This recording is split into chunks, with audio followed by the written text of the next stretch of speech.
No, that's very true. Another thing that we've been talking, and don't get the impression that Scott and I do hundreds of hours of prep work usually, because it doesn't happen. Uh-huh. But we've actually been working on a particular blog post for about 2 weeks, and you're probably the perfect person to ask the question. Okay. So I'm going to ask the question. Is that okay? Sure. Yeah, sure. So now I know Canada didn't have exactly the same recessionary climate that the United States had.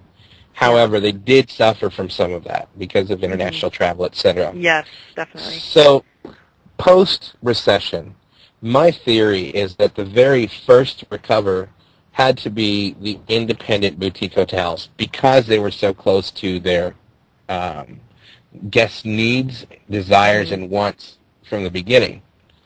Would you agree with that? In your experience being in one, do you see that you're having a quicker recovery time than your big box competitors? It's a really good question. I think from a business, I think it's twofold, right? So on the business travel side, so that means our negotiated accounts and our the people that we've been able to build relationships with, for instance, like, Apple or some of the big companies that we work with, right? So those companies, as soon as the recession hit, we were able to call, and since they're 55% of our business, we were able to call and have conversations and say, listen, we're not part of a big chain. Do we need to change our offer? Can we do something mid-year? Can we throw in something extra to keep the travel coming?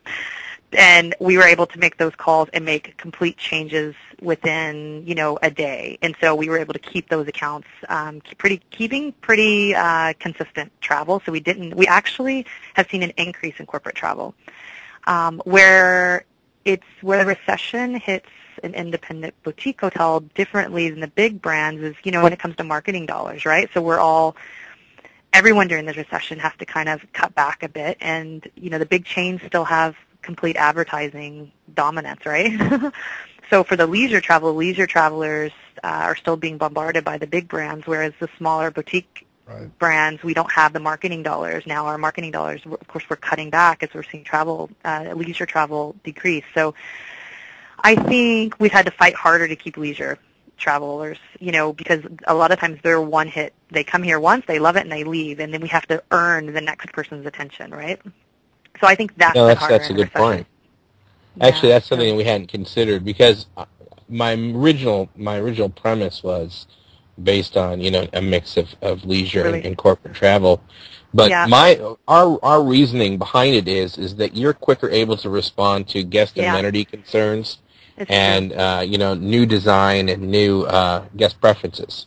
Yeah, so that's definitely as an true. example, we were talking about the Phoenix prototype that launched during the recession for Accor, and how the corporate properties, they had to buy in 100%, whereas the franchise properties, they got away with 20 or 30% conversion. And I think now they're suffering for that lack of commitment. Does that make sense? Yep, definitely makes sense. Okay. Definitely. I think, it's a difficult question because it depends on the mix of business and the location of the hotel. So I wouldn't say, but to your point, definitely boutique hotels that are independent have the ability to change and quickly adjust to the needs of the guests, and that's always going to be a huge benefit. And I would say also social media is a huge help, right? So now we're able to talk to the world without, it doesn't cost marketing. It does a bit cost marketing dollars because it's also man hours, but we really invest quite a bit of time in our social media because finally we have an outlet to talk to the world without paying, $15,000 for an ad in a magazine. We can just have 8,000 followers right now interacting with us on Twitter on just one of our accounts, So I think social media has played a huge part and benefits boutique hotels and independent brands in a way that we've never been able to have a voice like we do now. Oh, we That's agree. a great 100%. plug for social media. Yeah. Thanks. That will be featured in a video later this afternoon. I was just thinking, well, we couldn't have set that up any better. Right. Yeah, we are, being podcasters, we are social media fans. So, yeah.